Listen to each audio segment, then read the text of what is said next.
यो पार्टीले पो गर्न सक्छ कि क्या हो, हामीले खोजेको, हाम्रो मनले खोजेको विकल्प यो पो हुन सक्छ कि क्या हो भन्ने एउटा आशा पैदा भएको छ। म त्यो पार्टीको अध्यक्षको हैसियतले, त्यो पार्टीको नेतृत्वको हैसियतले तपाईहरुलाई विश्वास दिलाउन चाहन्छु। हामी कुनै रहरले मात्रै राजनीतिमा आएका छैनौं र अझ खास गरी मलाई भन्नुहुन्छ भने नेपालको राजनीतिमा अहिलेसम्म नेतृत्व गर्दै आएका पात्रहरूलाई हेरेर उनीहरूले गरेका मोजमस्ती देखेर, उनीहरूले राजनीतिलाई प्रयोग गरेर 7 पुस्तालाई पुग्न कमाएको देखेर म पनि त्यही गर्नु पर्यो, सजिलो बाटो यही रहेछ भनेर राजनीतिमा लागेको मानिस होइन। कमल थापाको ठाउँमा बसेर म पो गरेर हेर्नु पर्यो भनेर म पार्टीको अध्यक्ष बन्न खोजेको मान्छे होइन। राजनीतिमा केही निश्चित मान्यताका साथ म छु। म देशको 31 वर्षदेखि नेतृत्व गर्दै आएका कांग्रेस, एमाले, माओवादी र तिनका पार्टीका नेताहरू र आफ्नै पार्टीभित्रका पनि कमी कमजोरीहरू, असफलताहरू पढेर यी गल्तीहरू दोहोर्याउनु हुँदैन, यी गल्तीहरू गर्नु हुँदैन भन्ने जानेर ती गल्ती नदोहोर्याउने संकल्पका साथ यो नेतृत्वमा आएको छु। त्यसकारण फेरि पनि मैले दोहोर्याएर भन्छु, तपाईहरुलाई एक दिनको कुरा होइन, एक क्षण पनि निराश बनाउने खालको काम हामीबाट हुँदैन। त्यसै भ्रष्टाचार गरेर खानु, आमाको रगत खानु सरह मानेर राजनीतिमा रहन्छु भनेर मैले संसदमा पस्दा पस्दै शपथ ग्रहण गरेको होइन। आज देश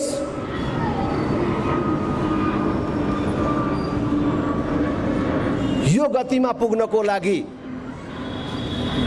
राजनीतिक प्रणाली, वर्तमान नेतृत्व त्यो त जिम्मेवार छँदैछ, तर त्यो सँगसँगै सबभन्दा ठुलो समस्या भ्रष्टाचार। हामीले भ्रष्टाचारको अन्त्य गरेर देशमा सुशासन मात्रै कायम गर्न सक्यौं भने धेरै ठुलो फरक पर्न सक्छ। त्यसकारण सबभन्दा पहिले यो भ्रष्टाचारलाई प्रहार गर्नुपर्छ। भ्रष्टाचार माथि प्रहार गरेर देशमा सुशासन कायम गर्ने जो हाम्रो संकल्प छ, मलाई थाहा छ त्यो सामान्य कुरा होइन, तर त्यसमाथि विजय प्राप्त गर्न सकिन्छ भन्ने विश्वास छ। हामी त्यसमाथि विजय प्राप्त गरेरै देखाउँछौँ।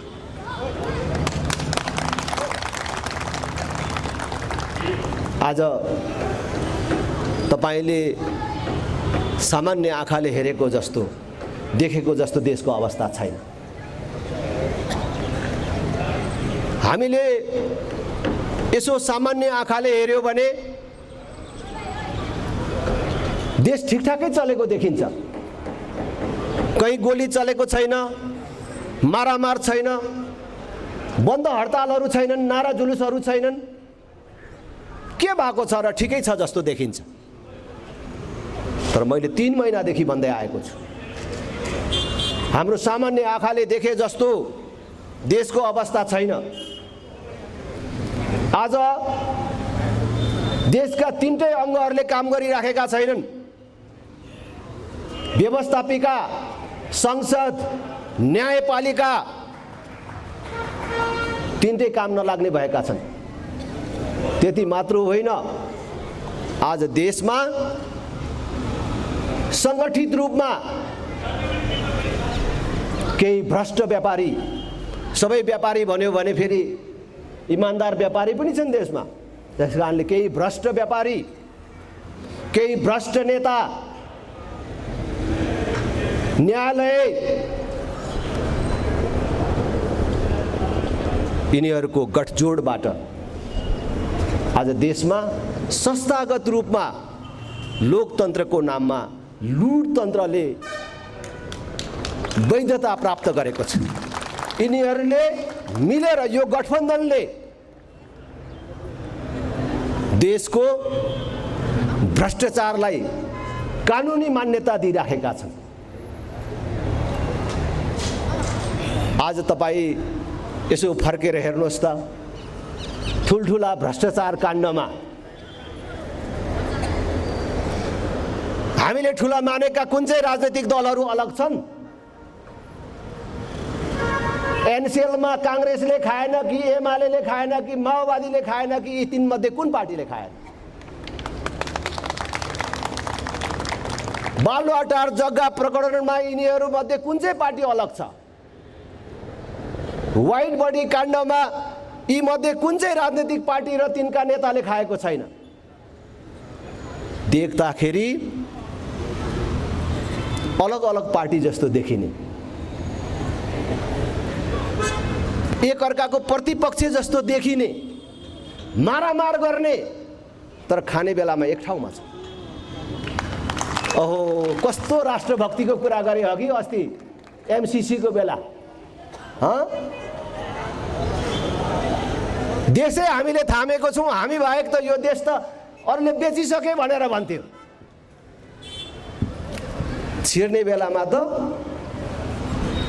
के अरे व्याख्यात्मक टिप्पणी नामको एउटा टालो लिएर टाङमुनि छिरे त दुलोमा त सबै।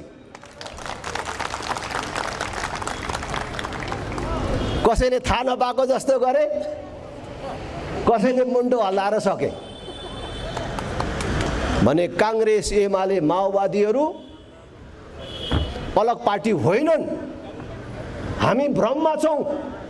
हामी आज तपाईहरुलाई भन्न आएको कांग्रेस एमाले माओवादी भन्नु अलग पार्टी होइनन्। उनीहरू देशलाई यो अवस्थासम्म ल्याइ पुर्याउनमा बराबर जिम्मेवार छन्। यो 31 वर्षमा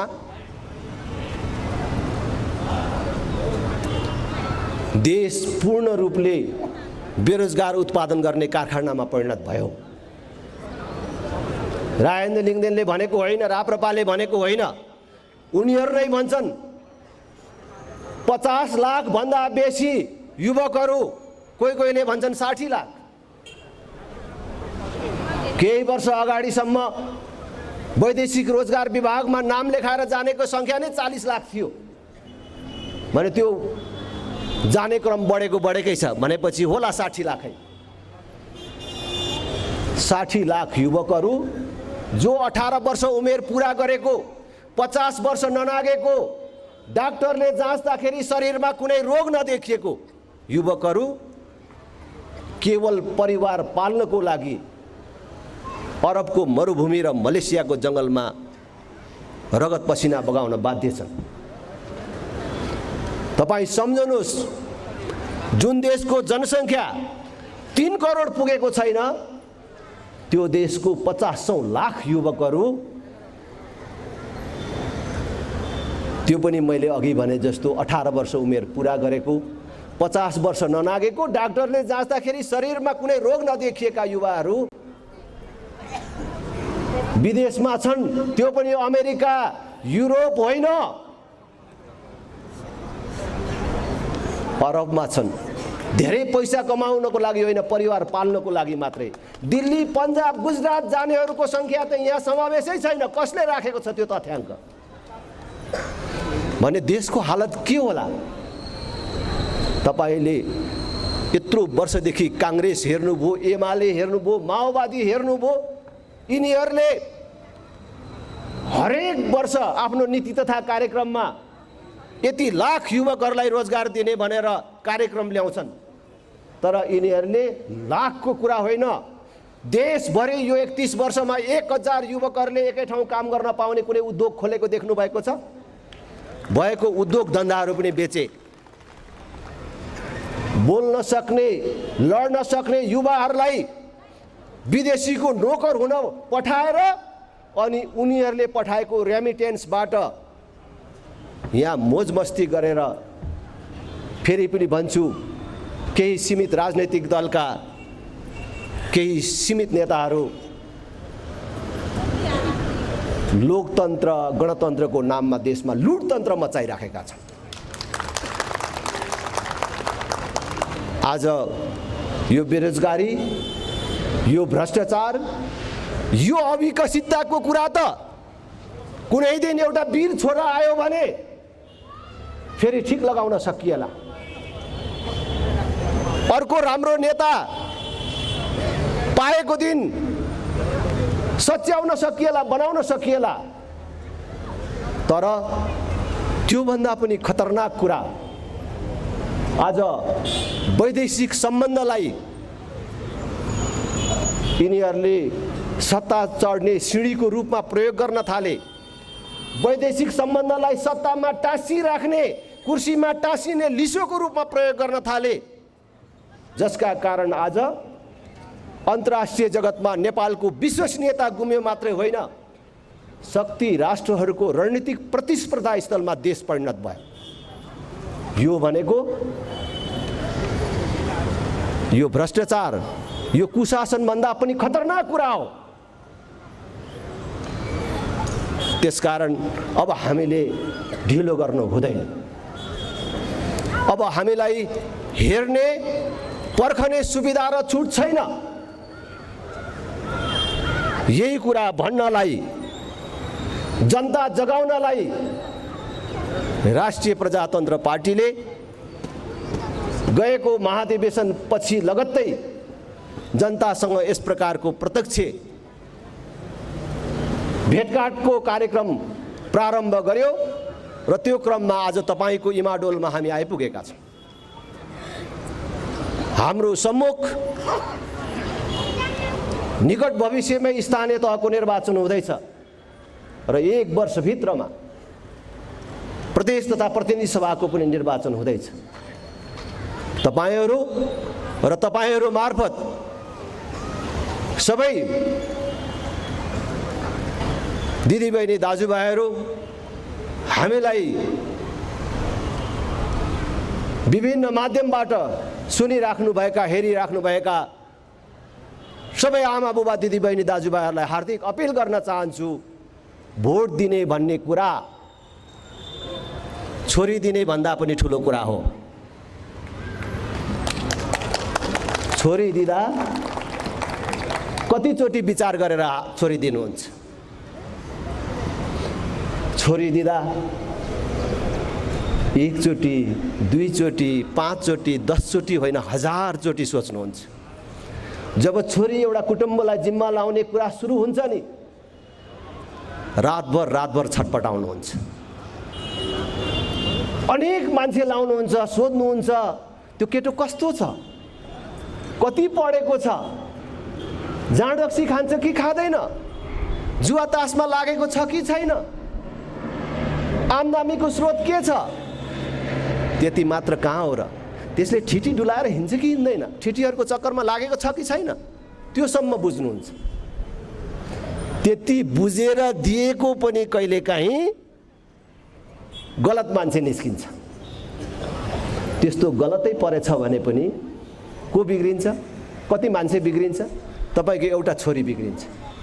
अलि तपाईसम्मलाई पीर आइलाग्छ। तर भोट, तपाईले दिने एउटा भोट गलत मान्छेलाई, गलत पार्टीलाई परेछ भने त पुरै देशले दुःख पाउँछ। त्यसकारण त्यो भोट दिने कुरा मेरो बाउले दिएको, मेरो बाजेले दिएको पार्टी हो, मेरो बाउ बाजेदेखि मानेको नेता हो भनेर दिने चिज होइन। आज हामीले धर्मनिरपेक्ष र सापेक्षको कुरा गर्छौँ नि, म गाउँघरतिर डुल्दाखेरि काङ्ग्रेस एमाले माओवादीमा रहेका जन्मले कर्मले हिन्दू भन्ने मानिसहरू गाउँघरतिर अलि सजिलो बुझ्ने भाषा, अब यतातिर के भन्छ थाहा छैन, हाम्रोतिर छेत्री बाहुनहरू भन्छ। त्यो समुदायका मानिसहरू के भन्नुहुन्छ भने, राजेन्द्र तिम्रो यो हिन्दू राष्ट्रवाला कुरा चाहिँ ठिक छ है, तिमी लिम्बूको छोरा भएर पनि यो कुरा चाहिँ भनिराखेको छौ, आँट गरेको छौ।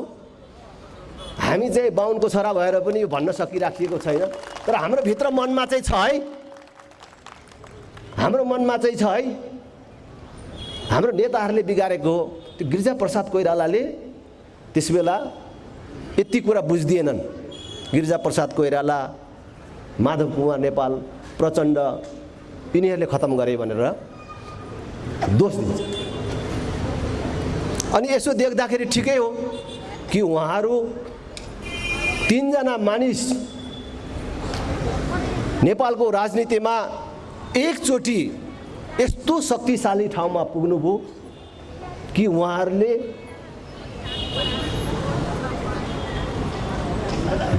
लोग्ने मान्छेलाई स्वास्नी मान्छे, स्वास्नी मान्छेलाई लोग्ने मान्छे बनाउने बाहेक जे पनि गर्न सक्ने अधिकार पाउनुभयो। त्यस्तो बेला सबभन्दा पहिले देशलाई धर्मनिरपेक्ष बनाइदिनु भयो। हेर्दा उहाँहरू दोषी हो, तर मैले भन्छु यो देशलाई धर्मनिरपेक्ष बनाउनमा गिरिजाप्रसाद कोइराला, माधव कुमार नेपाल, प्रचण्डहरू मात्रै दोषी हुनुहुन्न। दोष थुपार्दै ल्याउँदा अलि तल पनि ल्याउँछन्, कृष्णप्रसाद सिटौलासम्म पनि ल्याउँछन्, अरूतिर पनि ल्याउँछन्। उहाँहरूको बाध्यताहरू थिए होला, उहाँहरूलाई सडकबाट त्यहाँसम्म पुर्याउनमा कसैसँग शर्तबाजीहरू थियो होला कि हामीलाई त्यहाँ पुर्याइदिनु भयो भने हामीले यो कुरा गर्छौँ भनेर शर्तहरू गर्नुभएको थियो होला। उहाँहरू बन्धनमा हुनुहुन्थ्यो होला।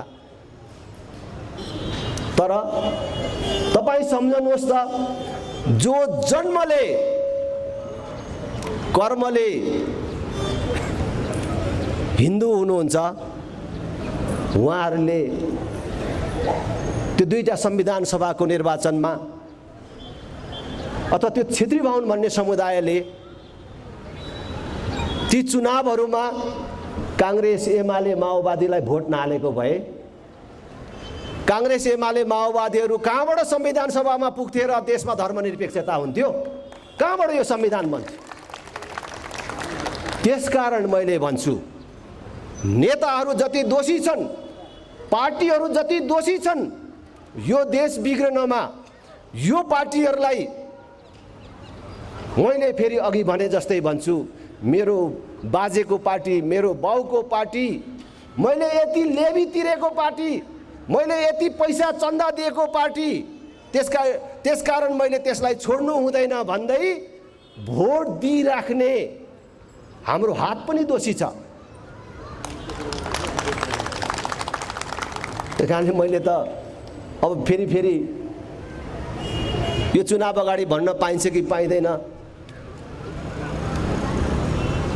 जो जन्मले कर्मले हिन्दू हुनुहुन्छ त्यो दिदीबहिनी तथा दाजुभाइहरू, जसले वर्षमा एकचोटि आफ्नो घरमा अनुष्ठानको आयोजना गरेर आफ्नो पितृलाई सम्झनुहुन्छ, र मैले वर्षमा एकचोटि अनुष्ठान गरेर मेरो पितृको नाममा मैले अर्पण गरेको चिज मेरो पितृले प्राप्त गरेर त्यसबाट मेरो पितृ वर्ष दिनको लागि तृप्त हुन्छ भनेर सम्झनुहुन्छ र अनुष्ठानहरूको आयोजना गरिराख्नु भएको छ। जसले गएको चुनावहरूमा काङ्ग्रेस एमाले माओवादीलाई भोट हाल्नु भएको छ, त्यस्तो पण्डितले पढेको कुरा पनि पुरा भएको छैन। पितृलाई पठाएँ भनेर जो ढुक्कै बस्नु भएको छ, तपाईँको पितृले पनि प्राप्त गरेको छैन। तपाईँले थाहा पाएर नपाएर तपाईँले आफ्नो धर्मका विरुद्ध काम गर्नुभएको छ।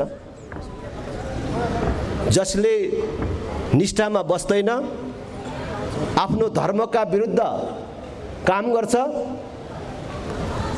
त्यो मान्छेले गरेको धार्मिक अनुष्ठानहरू पूर्ण हुँदैनन् भन्ने कुरा अब आज लिम्बूको छोराले भन्नुपर्ने भयो। अब कोही काङ्ग्रेस एमाले माओवादीलाई भोट हालिराख्नु भएको दिदीबहिनी दाजुभाइहरूले सुनिराख्नु भएको हो भने वित्यासै परेछ त अब के उपाय छ भनेर पीर लागिराखेको होला। पीर मान्नु पर्दैन। हिन्दू धर्मलाई मानिसहरूले जति सङ्कीर्ण अर्थमा बुझ्छन् त्योभन्दा धेरै उदार छ। हाम्रो हिन्दू कर्मकाण्डमा चोख्याउने व्यवस्था पनि छ, प्रायश्चित गर्ने अनेक व्यवस्थाहरू छन्। कहीँ गएर मानिस बिटुलिएर आयो, नजानेर कहीँ गलत ठाउँमा पसेर आयो भने पनि गहुँत छर्किदिएपछि चोखिन्छ नि, हैन? त्यो चोख्याउने व्यवस्था राप्रपाले लिएर आएको छ। अहिले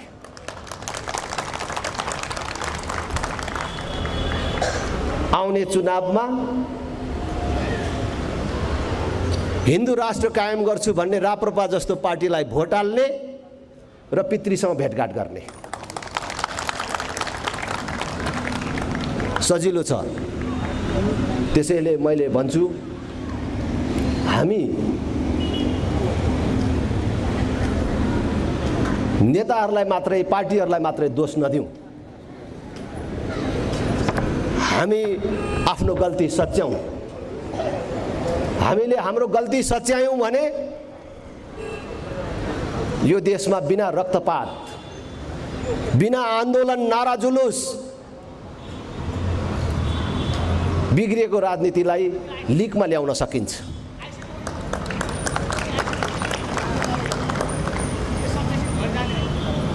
हामीले देशलाई मागेर चलाउने सोचका साथ राजनीतिमा छैनौँ। यो देश नमागेर पनि, विदेशीहरूको सहयोग नलिएर पनि बनाउन सकिन्छ भन्ने योजना र हिम्मतका साथ आएका छन्। संसारको कुनै पनि देश मागेर बनेको छैन। तपाईको आफ्नै छरछिमेक, हाम्रै समाजमा पनि कसैको परिवार मागेर बनेको छैन, कसैले सहयोग दिएर कोही बनेको देखिएको छैन। जसले पौरख गर्छ, मेहनत गर्छ, जसका योजनाहरू छन्, जसका सपनाहरू छन्, योजना सपनाहरू कार्यान्वयन गर्ने दृढता छ, तिनीहरूकै परिवार, तिनीहरूकै देश बनेको छ। आज विश्वमा 16वटा 17वटा मात्रै देश भएको बेला नेपाल भन्ने देश थियो। जुन बेला नेपाल भन्ने देश थियो नि, त्यस बेला आजको भारत बनेकै थिएन। जुन बेला नेपाल भन्ने देश थियो नि, आजको अमेरिका बनेको थिएन। कुनै बेला हामीले अहिलेको कोरिया जस्तो देशहरूलाई सहयोग गर्थ्यौँ, तर विश्वको यो प्राचीन देश आज किन मागी खानेको देश भयो? आज किन देशका सबै नेताहरू एक स्वरमा विदेशीको सहयोग नलिकन त देशै चल्दैन भनेर भन्छन्? किन यस्तो भयो? आज ती पार्टीका बुढा नेता, पुराना नेता मात्र होइन, नयाँ भनिएकाहरू पनि अब त्यही बिमारबाट ग्रस्त भए। समाजले आशा गरेका त्यहाँभित्रकाहरू पनि पो भन्छन् त हामीले नमागिकन, विदेशीको सहयोग नलिकन कसरी देश चल्छ? हामीलाई उसले मात्रै दिएर पुग्दैन, उसको पनि लिनुपर्छ, उसको पनि लिनुपर्छ भन्छ। मगन्देको देश बनाउने कुरा गर्छ। आज यत्रो वर्षमा काङ्ग्रेसभित्र, एमालेभित्र, माओवादीभित्र यो देशको बिजुली विदेशमा नबेचेर पनि यही खपत गर्न सकिन्छ भन्ने मान्छे जन्मन सकेन। हामी भन्छौँ यो देशको बिजुली भारतलाई, बङ्गलादेशलाई, चाइनालाई, कसैलाई नबेचेर पनि यही खपत गर्न सकिन्छ। हामीले पेट्रोलियम पदार्थमा कति खर्च गरिराखेको छ? डिजेल पेट्रोलमा कति खर्च गरिराखेको छ? ग्यासमा कति खर्च गरिराखेको छ? प्रत्येक व्यक्तिले दैनिक रूपमा पेट्रोल डिजेल ग्यासमा कति खर्च गरिराखेका छौँ, कहिले हिसाब गर्नुभएको छ? आज हाम्रो नेताहरू किन भन्न सक्दैनन् हाम्रो बिजुली यही खपत गर्छौँ, बिजुलीले अब सबै गाडीहरू बिजुलीले चल्ने बनाउँछौँ। देख्नु भएन अहिले पहिलेको जस्तो तार टाँगेर गाडीमा जोडेर कुदाउनु पर्दैन। अहिले हाम्रै सहरमा कैयौं गाडीहरू कुदिराखेका छन्, बिजुलीका गाडीहरू। याद गर्नुभएको छ कि छैन? तेल नहालिकन बिजुलीले कुद्ने गाडीहरू छ्यापछ्याप्ती आइसक्यो। अब सबै गाडी बिजुलीले चल्ने बनाउँछौँ, किन भन्न सक्दैन? अब डिजेल पेट्रोल आउँदैन, अब त्यो झन्झट बिहोर्नु पर्दैन। अब ग्यास पनि नल्याउने, नक्कली कुरा नगर्ने, घर घरमा ग्यास पाइप पुर्याइदिन्छौँ। ग्यास कहाँबाट ल्याउने भन्ने कुराको टुङ्गो छैन, ग्यास पाइप जोडिदिने कुरा होइन। अब हरेक घरमा बिजुलीले खाना पकाउने, हरेक किसानको खेतमा बिजुली पुर्याइदिने र सबमा सहुलियत दिने, संसारभरिका लगानीकर्ताहरूलाई बोलाउने। हाम्रोमा बिजुली सस्तो छ, लोड सेडिङ हुँदैन, यहाँ उद्योग खोल, तिमीलाई 10 वर्ष 20 वर्ष कति वर्ष हो कर पनि छुट दिन्छौँ, तर यति हजार मान्छेलाई रोजगारी दिने खालको उद्योग हुनु पर्यो। यहाँ बनाऊ, लैजाऊ। बिजुली कहाँ बेच्ने भन्ने कहाँ समस्या हुन्छ? मोटरसाइकल बिजुलीले चल्छ, साइकल बिजुलीले चल्छ, हर चीजमा विद्युतीकरण हुन्छ। अनि भारतलाई बिजुली चाहिन्छ भने, बङ्गलादेशलाई चाहिन्छ, अरू कसैलाई चाहिन्छ भने अहिले एमसीसीले दिने पैसा केमा लगाउने रे? त्यो ट्रान्समिसन लाइन विस्तार गर्नमा होइन। हाम्रो नेताहरूले पुरै देशलाई आतंकित गराएर के भन्छन्?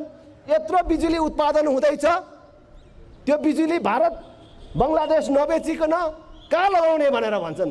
त्यसकारणले त्यो बेच्नको लागि, त्यो बिजुली कुदाउनको लागि तार टाङ्नु परेन भनेर भन्छन् होइन। त्यो बिजुली बेच्नको लागि, त्यही तार टाङ्नको लागि अहिले यो पैसा खर्च हुने होइन।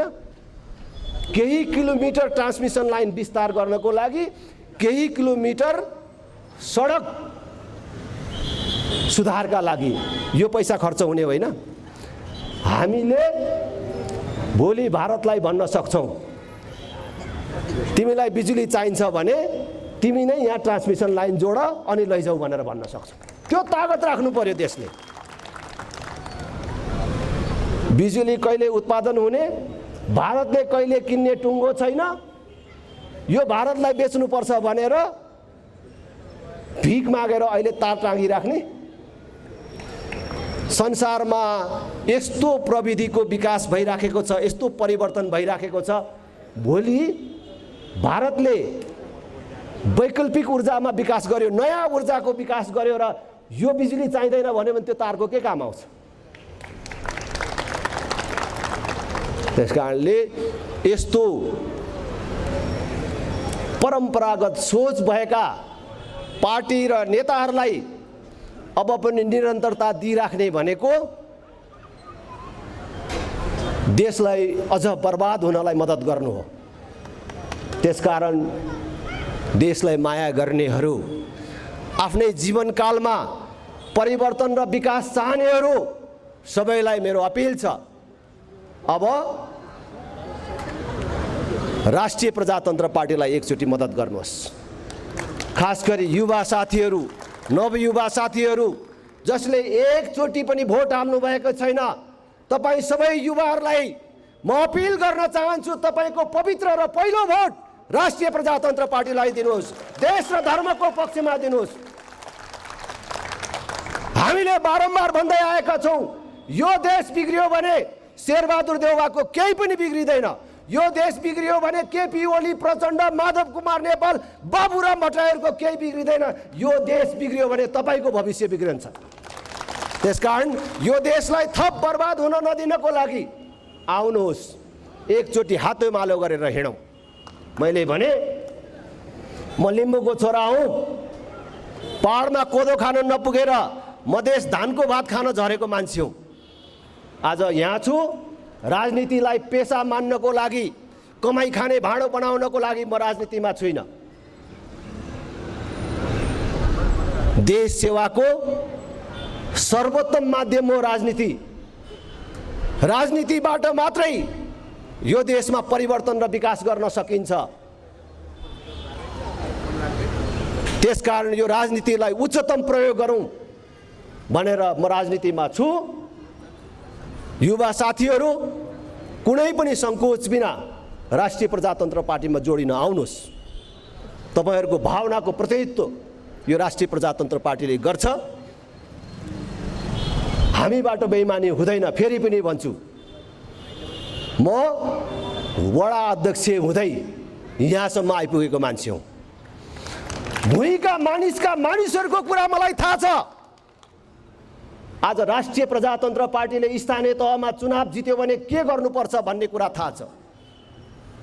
तपाईहरूलाई अचम्म लाग्छ होला, राष्ट्रिय प्रजातन्त्र पार्टीलाई स्थानीय तहमा चुनाव जिताएर हेर्नुहोस्। तपाईहरू जुन स्थानीय तहमा हामीले चुनाव जित्छौँ नि, राष्ट्रिय प्रजातन्त्र पार्टीले देशै जित्यो भने कस्तो देश बनाउने रहेछ हामी बनाएर देखाइदिन्छौँ।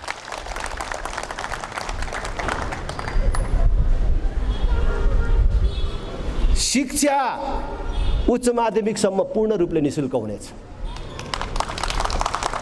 आधारभूत स्वास्थ्य सेवाबाट कुनै पनि नागरिकले वञ्चित हुनु पर्दैन। मात्र होइन, अस्पताल जान नपाएर कुनै पनि मानिस मर्यो अरे मर्नु पर्यो अरे भन्ने कुरा सुन्नु पर्दैन। कृषि, पूर्वाधार विकास, महिला सशक्तिकरण, रोजगार अभिवृद्धि हाम्रो उच्च प्राथमिकता हुन्छ। हामीले 5 वर्ष अघि भएको स्थानीय तहको निर्वाचनमा धेरै ठाउँमा चुनाव जितेको छैन। जम्मा 5 वटा स्थानीय तहमा प्रमुख पदमा हामीले चुनाव जितेका छौँ। राष्ट्रिय प्रजातन्त्र पार्टीले पायो भने कस्तो गर्दो रहेछ ती स्थानीय तहमा गएर हेर्नुहोस्। मैले गर्छौँ भनेको होइन। हामीले चुनाव जितेको कचन कवल हल्दीबारीमा 12 कक्षासम्म अहिले पनि निःशुल्क छ। ती गाउँहरूमा हामीले जति बेला चुनाव जित्यौँ, कालो पत्रे सडक कस्तो हुन्छ भनेर हेर्नको लागि कि बिहार जानु पर्थ्यो कि बिर्तामोड भन्ने सहर आउनु पर्थ्यो। तर आज कालो पत्रे सडकले नछोएको कुनै वार्ड छैन। टोल विकास संस्थाहरू पूर्ण रूपले महिलाहरूको नेतृत्वमा बनाएका छौँ। आज पूर्वाधार विकास कस्तो हुन्छ हेर्न नेपालगञ्ज उपमहानगरपालिका जानुहोस् त। 5 वर्ष अगाडिको नेपालगञ्ज कस्तो थियो त्यहाँको मान्छेहरूलाई सोध्नुहोस् र अहिले कस्तो छ। त्यसकारण हामी केवल यिनीहरूले गर्न सकेनन्, यिनीहरू भ्रष्ट भए, फटा भए, यो गाली गरेर मात्रै राजनीतिमा छैनौँ। हामी पायौँ भने गर्न सक्छौँ र यसरी गर्छौँ र यसरी गर्न सकिन्छ भन्ने योजनाका साथ छ। भ्रष्टाचार त हाम्रो मुख्य शत्रु हुने नै छ।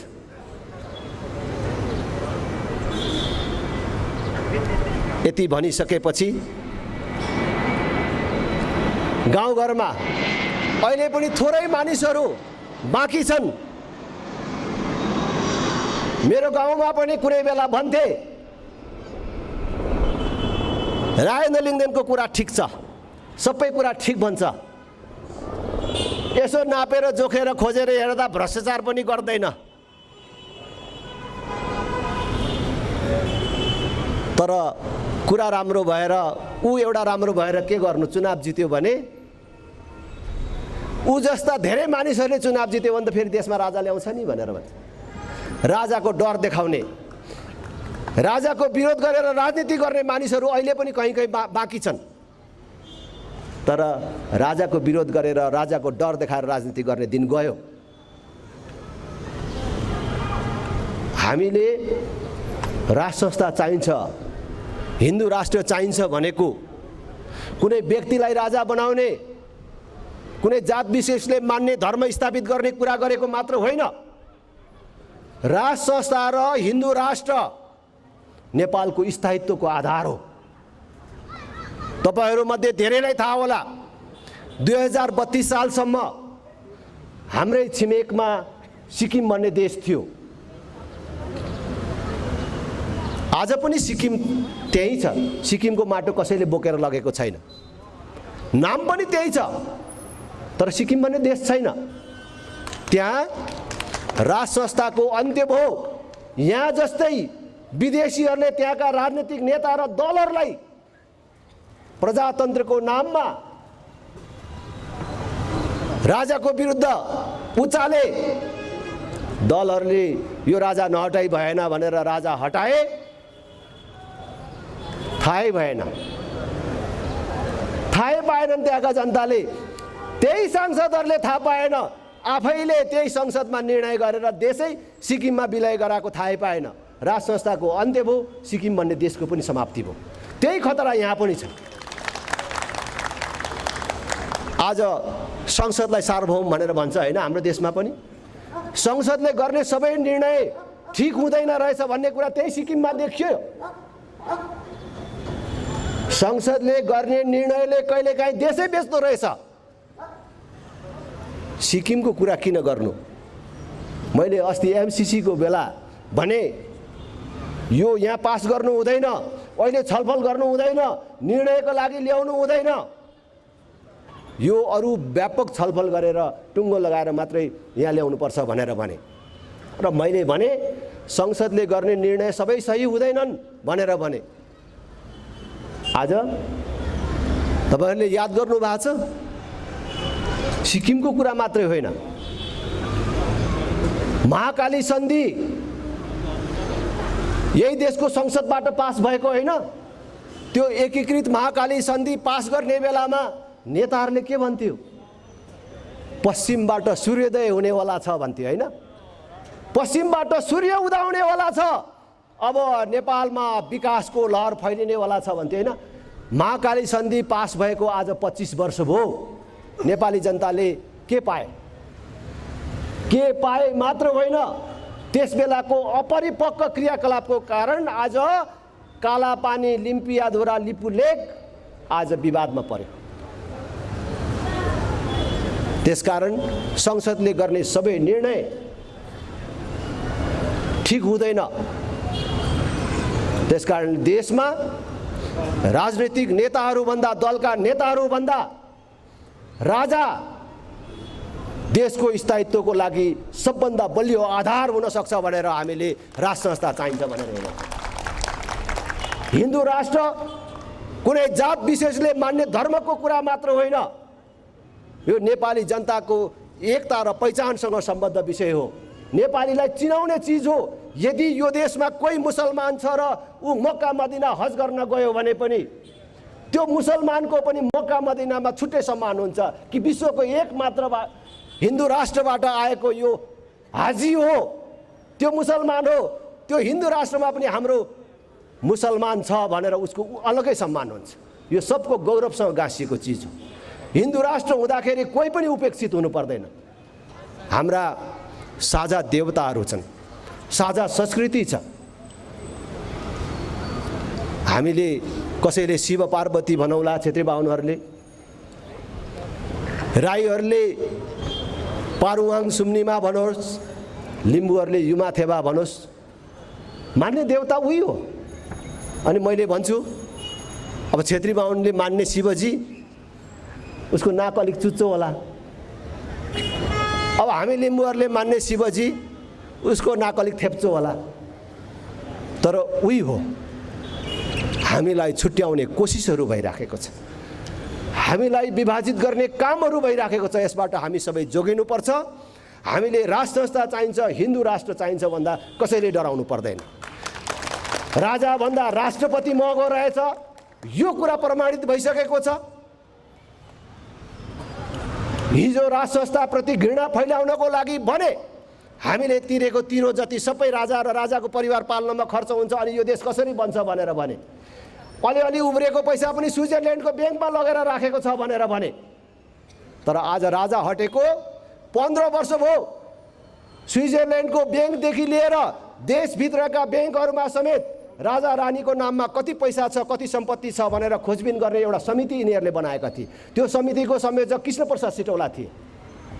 कति पैसा स्विजरल्यान्डको ब्याङ्कबाट फर्काएर ल्याए। उनीहरूले त भन्थे स्विजरल्यान्डको ब्याङ्कमा पैसा राखेको छ मात्रै भन्दैन थियो, उनीहरू त तोकेर भन्थे त्यो पैसा फर्काएर ल्यायो भने हरेक नेपालीलाई 4-4 बिघा जग्गा र 5-5 तोला सुन पुग्छ भनेर भन्थे। आज स्विजरल्यान्डको ब्याङ्कमा 70 अरब भन्दा बेसी पैसा त्यहाँ जम्मा भएको छ। कसले जम्मा गर्यो यो गणतन्त्र आएपछि? खै त्यसको हिसाब मैले त संसदमा कुरा उठाएको छु, सुनेको नसुनेकै गर्छन्। त्यसकारण हामी जाग्ने बेला आयो। फेरि पनि गल्ती गर्नु भनेको हामी आफूलाई मात्रै मार्नु होइन, हामीले हाम्रो भविष्यलाई मार्ने, हाम्रो भावी सन्ततिलाई मार्ने, हाम्रो भविष्यबाट सरापी माग्ने काम गर्नु हो। त्यसकारणले उठौँ जागौँ भन्दै तपाईहरुले आफ्नो अमूल्य समय दिएर हामीलाई सुनिदिनु भयो।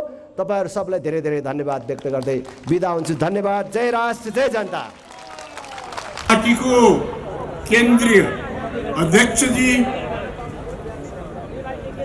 पूर्व पार्टीको अध्यक्ष जी, संपूर्ण पार्टीका केन्द्रीय पदाधिकारीहरू, केन्द्रीय सदस्यहरू, पार्टीका सबै तहका र तबकाका कार्यकर्ता मित्रहरू, पत्रकार साथीहरू र काठमाडौँको मेरा अत्यन्त प्यारा दाजुभाइ दिदी बहिनीहरू,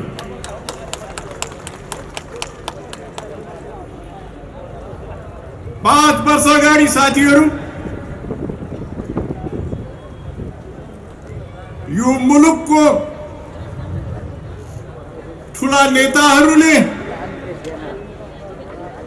सिंहदरबारको अधिकार गाउँ घरमा पुर्याउँछु भनेर वार्ता गरेका थिए। त्यो वार्ता गर्ने नेताहरूले त्यो अधिकार कति मात्रामा गाउँघरमा पुर्याए आज हामीले हेर्नु पर्नेछ। वास्तवमा संविधानमा व्यवस्था छ साथीहरू कि स्वायत्त शासनको अधिकार वडासम्म गाउँसम्म पुर्याइन्छ भन्ने व्यवस्था। तर सरकारमा बस्ने मानिसहरूलाई आफ्नो अधिकारको लोभ हुँदा,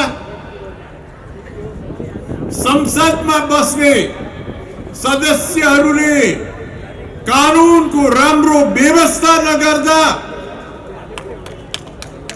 आज जति मात्रामा त्यो अधिकार विकेन्द्रीकरण हुनु पर्दथ्यो त्यो हुन सकिरहेको छैन।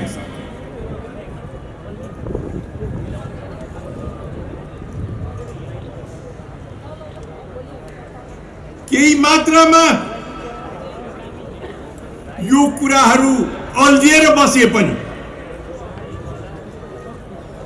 कर्मचारी सट्टा जनप्रतिनिधिले गाउँपालिका र नगरपालिकाको काम चलाउन थाल्दा पहिला भन्दा निकै प्रगति हुन थालेको छ। तर दुर्भाग्यको कुरा यो छ कि अधिकारको विकेन्द्रीकरण पर्याप्त मात्रामा हुन सकेको छैन भने भ्रष्टाचारको विकेन्द्रीकरण चाहिँ पर्याप्त मात्रामा भएको छ।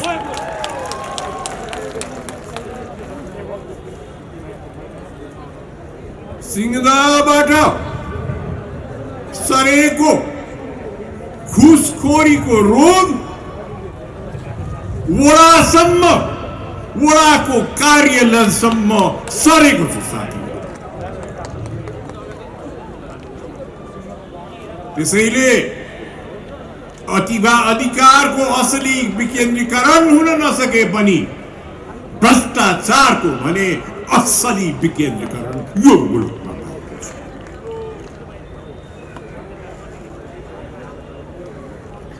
अब चुनाव आउन थालेको छ साथीहरू।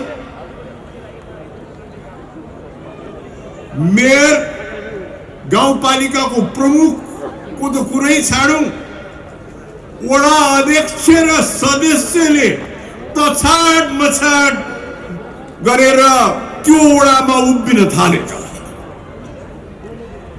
वडाको चुनावमा समेत लाखौं लाख खर्च गर्ने तयारी। तल पनि घुसखोरी साथीहरू, माथि पनि घुसखोरी। यो मुलुक पहाडी मुलुक बनेको घुसखोरीको पहाड बन्न थालेको छ। राष्ट्रिय प्रजातन्त्र पार्टी यस्तो काम गर्छ।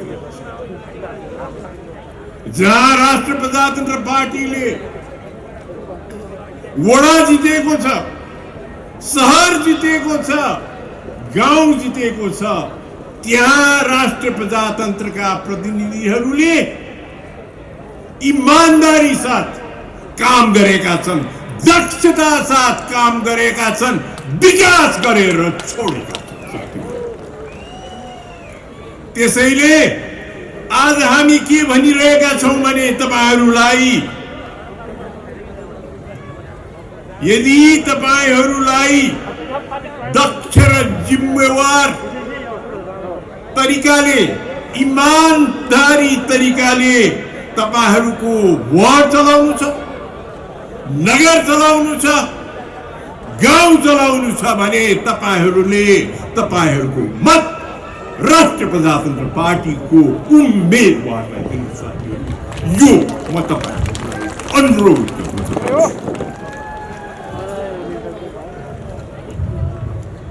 साथीहरु, यो मुलुक त्यसै बनेको मुलुक होइन, सितिमिति प्रयास र चेष्टाबाट बनेको मुलुक होइन साथीहरु। यो मुलुक बन्ने बेला कतै चीनबाट आक्रमण भइरहेको थियो, कतै दक्षिणबाट ईस्ट इन्डिया कम्पनीले हमला गरिरहेको थियो। त्यो बखतमा त्यो आँटी र दुर्दशी राजा पृथ्वीनारायण शाहले यो मुलुकलाई बनाउँछु भनेर आँट गरे। त्यो मुलुक बनाउन अत्यन्त चतुर, अत्यन्त चनाखो भई कसरी त्यो दुईतिरको हमला सही यो मुलुकलाई निर्माण गर्ने भनेर उहाँले रणकौशल रच्नु।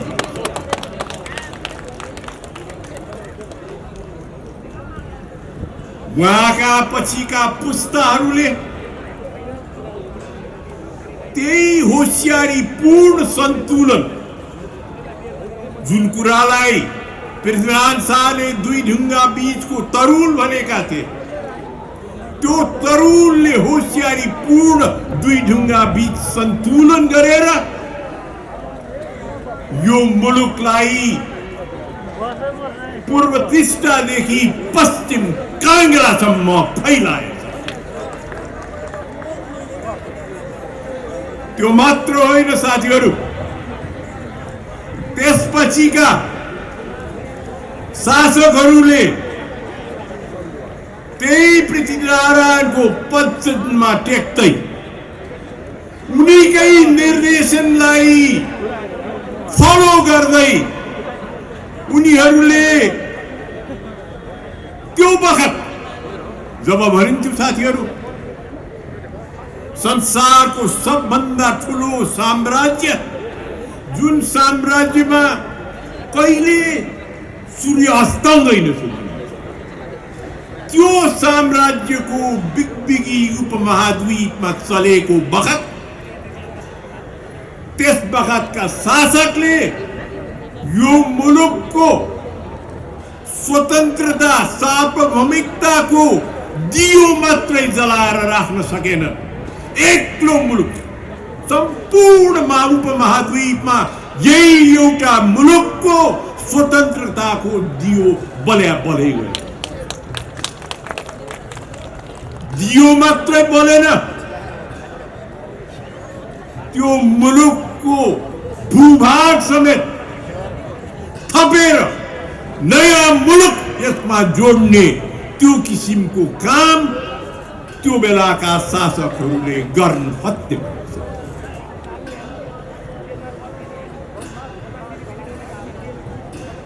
आज फेरि यो पवित्र भूमिमा साथीहरू उत्तरतिरबाट चिसो हावा चल्छ, पश्चिमतिरबाट मेघ गर्दिन थाले। दक्षिणको आजकलको असाधारण र रहस्यमय चुपचापले आफ्नै किसिमको प्रश्न चिन्ह खडा गर्यो।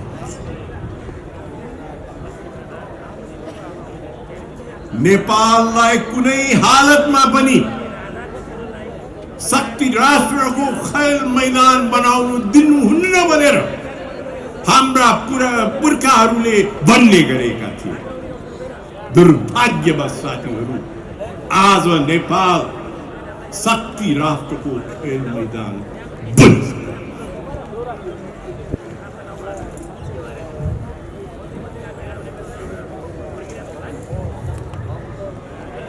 त्यसैले साथीहरू हामीहरू सबैले त्यो नहोस्, त्यो खेल मैदानमा शक्ति राष्ट्रहरूले खेल्न नपाउन् भनेर हामीले प्रयत्न गर्नुपर्दछ। विशेष गरी शक्तिमा बसेका ठुला पार्टीहरूले यो काम के हाम्रा ठुला पार्टीको नेताहरूले यो कुराबारे सावधानी अपनाएका छन्। यो जोखिम बारे संवेदनशील भएका छन् के उनीहरूले यो कुरा बुझेका छन्। मेरो भनाइ उनीहरूले बुझेकै छैन भन्ने पनि होइन साथीहरू, बुझ्या हुन सक्छ, मलाई थाहा छैन।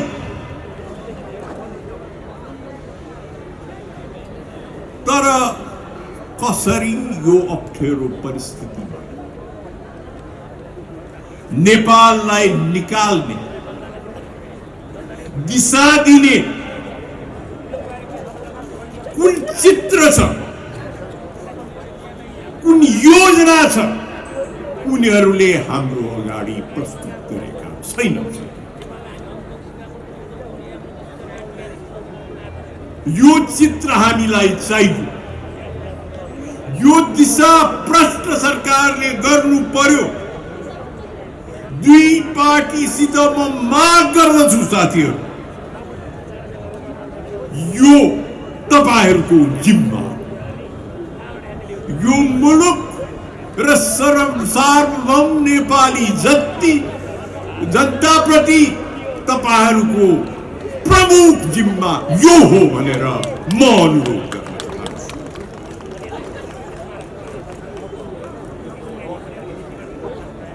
यो हामीपट्टि मात्र होइन, नेपाली जनतापट्टि मात्र होइन, भविष्यको सन्तानप्रति पनि तपाईहरूको जिम्मेवारी हो भनेर म भन्न चाहन्छु।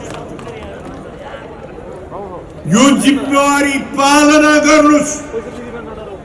यो ठुलो र महत्त्वपूर्ण जिम्मेवारी, यो इतिहास प्रतिको जिम्मेवारी तपाईहरुले पालना गर्नुस् भनेर म अनुरोध गर्न चाहन्छु। हामी आज युक्रेनको बेहाल देखिरहेका छौं। त्यहाँको शासकहरूले सही ढंगले चल्न नसक्दाखेरिमा अहिले ठुलो हमला सहनु परेको छ, लडाई सहनु परेको छ, अनेक किसिमको दुर्भाग्य सहिरहेका छन्। कयौं मर्या छन्, कयौं दुखेर बसिरहेछन्। त्यो युक्रेनको स्थितिमा नेपाललाई नपुर्याउ म भनेर दुई हात जोडेर हाम्रा ठुला नेताहरू, दुई दलका ठुला नेताहरूलाई म अनुरोध गर्छु।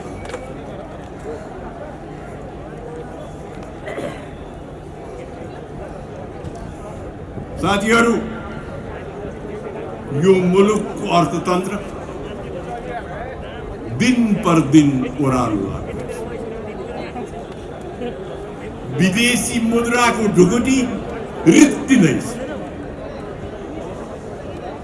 त्यो ढुकुटीको धनले अब मात्र 5 महिनाको आयात धान्न सक्ने अवस्था छ। यो कुरा मेरो भनाइ होइन साथीहरू, यो अर्थ मन्त्रालयको भनाइ, उनीहरूको स्वीकारोक्ति। तर त्यो हुँदाहुँदै अहिलेसम्म नेपालको अर्थतन्त्र ब्रह्मनालमा चाहिँ पुगिसकेको छैन। पहिरो रोक्ने उपायहरू छन्। इमानदारीको साथ, कसिएर कडाइको साथ लाग्ने हो भने पहिरो रोक्ने उपाय नेपालमा छ। तर त्यसरी लाग्नको लागि, त्यसरी काम गर्नको लागि आफ्नो फाइदा खोज्नु हुँदैन,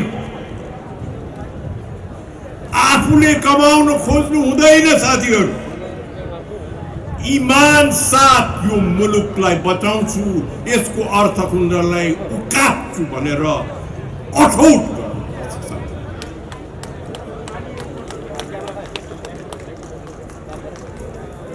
के त्यसको अठोट अहिलेको अर्थतन्त्रको हाकिमहरूबाट गर्न सकिन्छ साथीहरू? के लुटतन्त्रमा पल्किएका अर्थतन्त्रका मालिकहरूबाट यस्तो इमानको आशा गर्ने ठाउँ छ? दिगदारी साथ भन्नुपर्छ साथीहरू, त्यस्तो आशको ठाउँ छ। ठीक त्यसको उल्टो श्रीलङ्काको गतिमा हामी पनि पुग्नु पर्ला भनेर हामीलाई मनमा ढुकढुकी भइरहेको छ। खाद्यान्न भित्राउन पैसा नपुगेर गरीब जनता भोकै बस्नु पर्यो। ओखती आयात गर्न नसकेर अस्पतालमा बिरामीहरू सिकिस्त हुँदैछ। विदेशबाट कागज झिकाउन नसकेर विद्यार्थीहरू जाँदै दिन नसके। यो डरलाग्दो श्रीलङ्काको अवस्था नेपालमा नआओस् भनेर हामीहरू खबरदार गरौँ।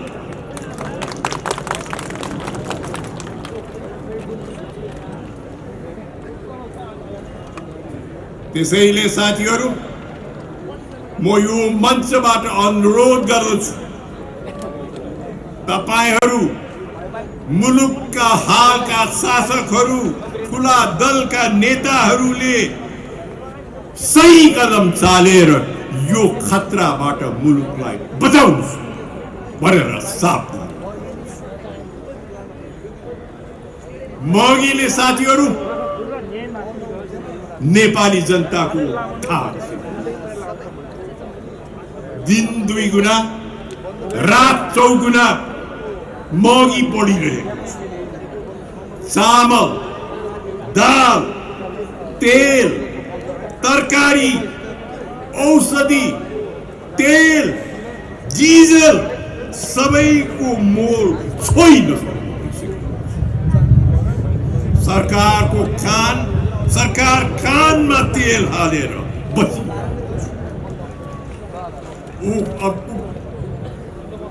उपभोक्ता अधिकार कर्मीहरू कराएछ महँगी बढाए बापत साहुहरूबाट कमिसन कमाएर बस्ने अर्थतन्त्रका मालिकहरू सुन्न तयार छैन। उखान्छ सुतेको मान्छेलाई बुझाउनु तर सुतेको बहाना गर्नेहरूलाई बुझाउन कदापि सकिन्न। राज्य गर्नेहरूमा कम से कम ईमान र धर्म हुनुपर्छ।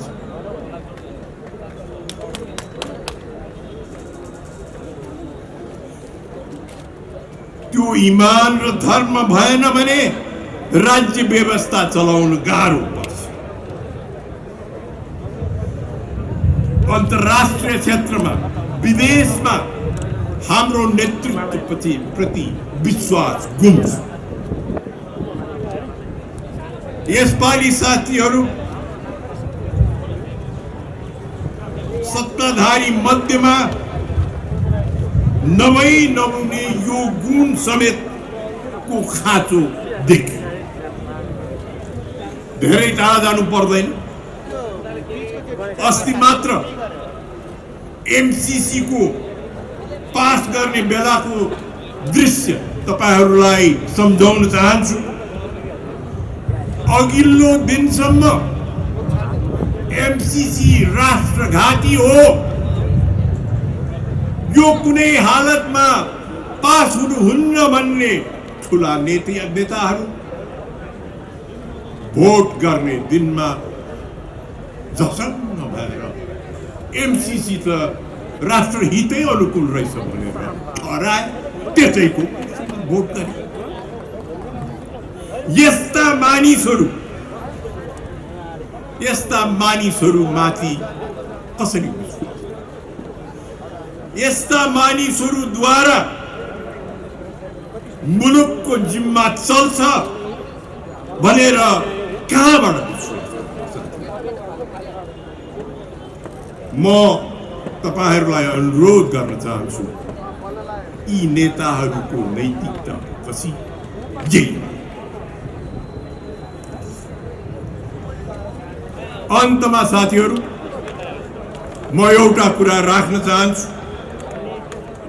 नेपाल हिन्दू राष्ट्र कुन साजिश कुन अँध्यारो कोठाको कुन अपवित्र सम्झौताबाट यो मुलुकलाई धर्मनिरपेक्ष बनाइयो त्यो मलाई थाहा छैन साथीहरू। तर त्यो साजिसले जुन ढङ्गबाट नेपालको संविधानबाट हिन्दू राष्ट्र हटायो त्यसले सम्पूर्ण नेपालीलाई धोका। हामी यहाँबाट यही मञ्चबाट घोषणा गर्छौं हामी यो मुलुकलाई हिन्दू राष्ट्र बनाई छाड्छौं साथीहरू।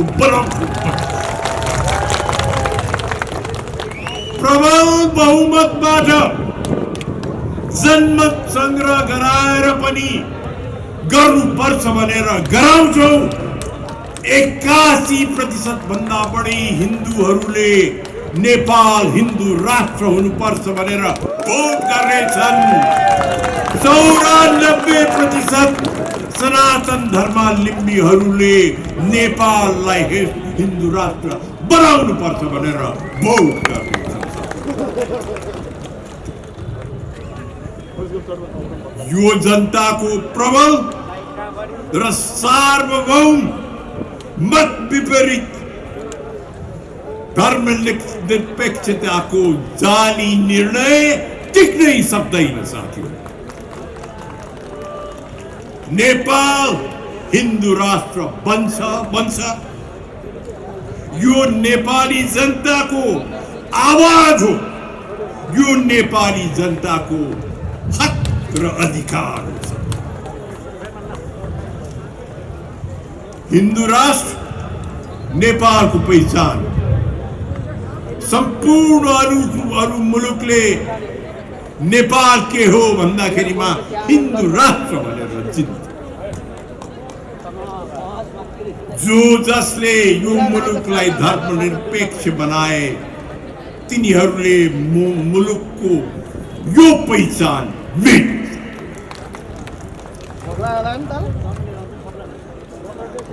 त्यसैले सम्पूर्ण संसारले हामीलाई चिन्ने आधार, सम्पूर्ण हिन्दू जगतले काठमाडौँलाई आफ्नो राजधानी, मनको राजधानी भनेर मान्ने आधार, त्यो पशुपतिनाथको लिङ्गलाई आफ्नो हृदयबाट पूजा गर्ने आधार, त्यो आधार यिनीहरूले मेट्न खोजे साथीहरू।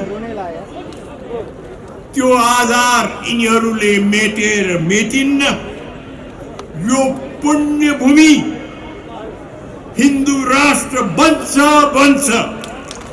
अमर र अझै हिन्दू राष्ट्र बन्छ।